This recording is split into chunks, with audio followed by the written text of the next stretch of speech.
Hey everybody, we're back. It's Coach McG here, back in the kitchen.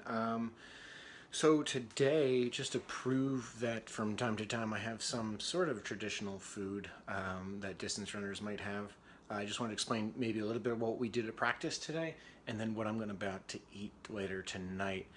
So tonight we had, or this afternoon rather, at practice, we had a harder workout. We were on the track, did a little speed, so we definitely got our heart rates up. I know I was monitoring mine, and I was getting up about 160 or so at the height. So for me, that means I'm going above my maximum aerobic function.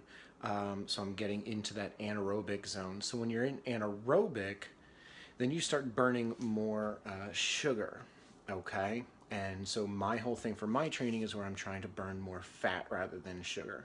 Okay, that's why when you guys see me and I'm out running and I'm running pretty slow, it's because I want to keep my heart rate as low as possible. Under 149 really is my number, or lower.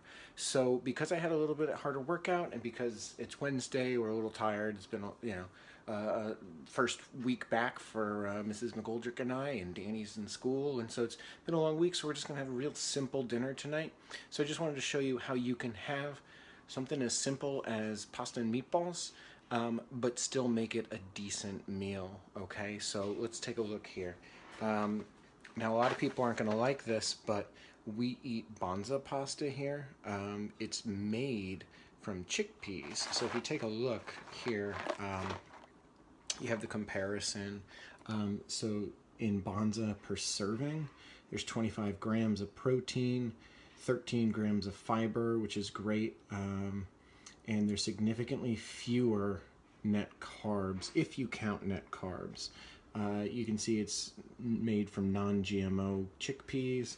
There's no soy. It's got a relatively low glycemic index, and that's a big part of my eating habits, is trying to minimize the glycemic index of what I take in. Now, a lot of times that type of diet is more associated with somebody with diabetes.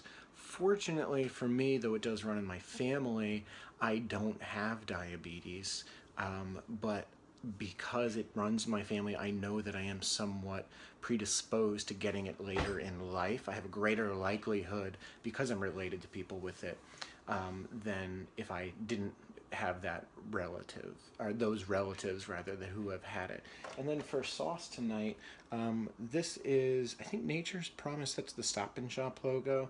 It's an all organic brand, and it's a relatively inexpensive organic brand, which is great, because it means, for the most part, it means that it's less likely to be tainted with some of the harsher chemicals that traditional or conventional farming uses. Now, it's not to say that it's absent of those, and I can get into that in a whole nother rant, having worked for a conventional farm for 6 years, and our spraying was minimal at best.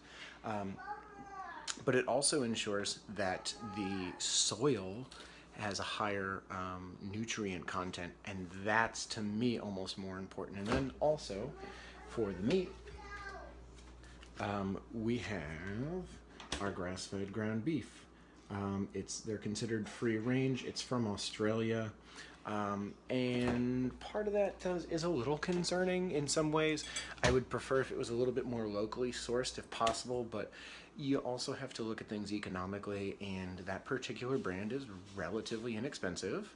You can usually get it, we get it at our local ShopRite for a lot of times under $5 a pound.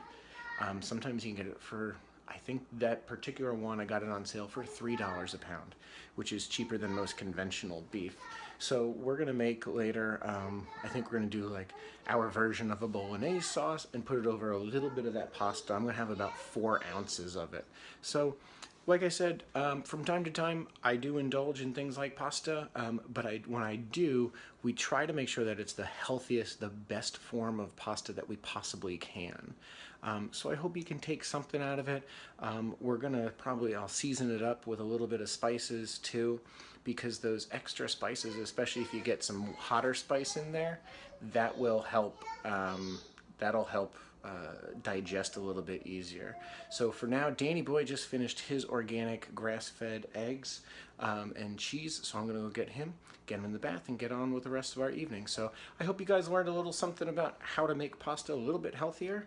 Like I said, we have it every so often, and in this case, it's like the perfect day for us to do it, because we started burning some sugar in our workouts, and replacing those glycogen stores is a little bit more important on a day like today as opposed to an all aerobic day. All right, so this is Coach McGoldrick signing out. Happy eating, healthy eating, and have a great day.